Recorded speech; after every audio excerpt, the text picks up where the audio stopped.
Hi friends, in today's video I am going to show you how to make my second version of arroz con gandules, and I'm leaving out sazon. Whoa, hold it right there.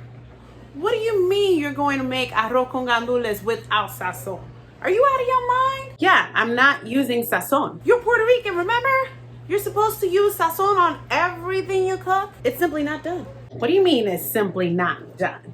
Like, you can't do that. Well, you are wrong, because I have been making arroz con gandules without sazon for about a year now, and it has been absolutely delicious. Well, I'd like to see you make it and see how it comes out. Come on, let me show you how.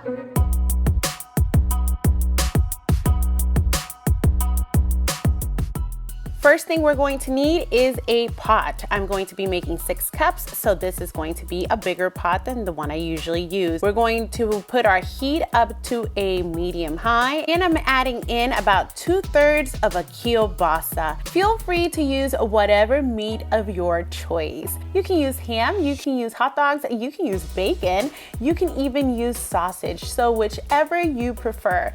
Then we are going to be adding in 3 tablespoons of sofrito. You can add more if you want to, but in this particular case, I'm just using my regular spoons to measure it out.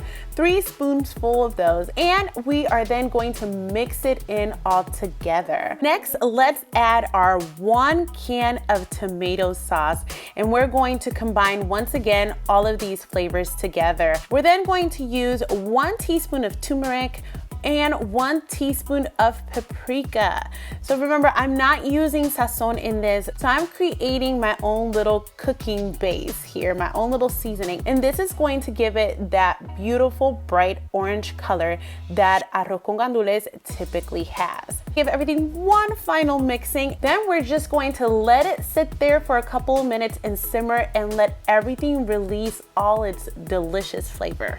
Next, we are going to add 6 cups of medium grain rice into the mix. I have already washed this rice and rinsed it out. Once we get all of our rice in there, let's give it another mixing. Whenever I'm cooking medium grain rice, the ratio of rice to water is always equal. The same amount of rice, the same amount of water.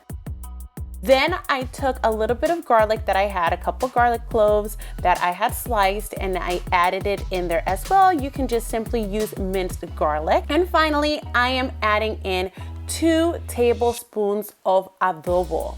You can make this to your liking. I personally cook on the lighter side of saltiness, so make sure to give this a taste and make sure that it's to your liking, but I found that 2 tablespoons of the adobo was perfect for the portion that I am making.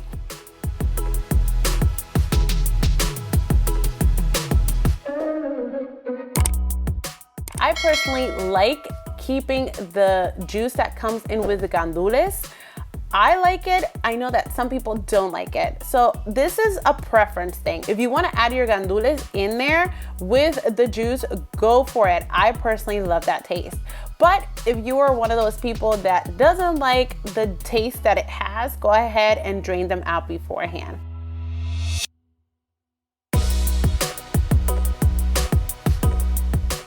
Finally, I had forgotten to add my little packet of ham flavoring in there, so I added it towards the end. Then we are simply going to leave our rice simmering and drying up on the stove. This might take anywhere from 8 to 10 minutes.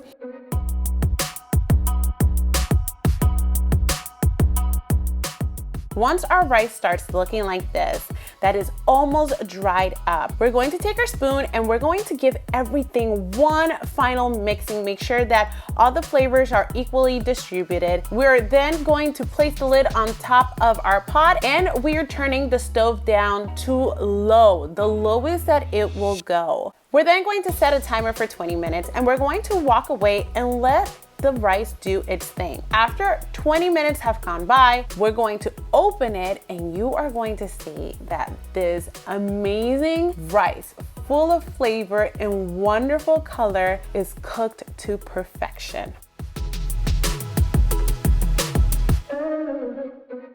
Now the best thing to pair this rice with is with some pernil asado. And I actually have a recipe for this posted on my channel. I'll make sure to link it at the end of this video.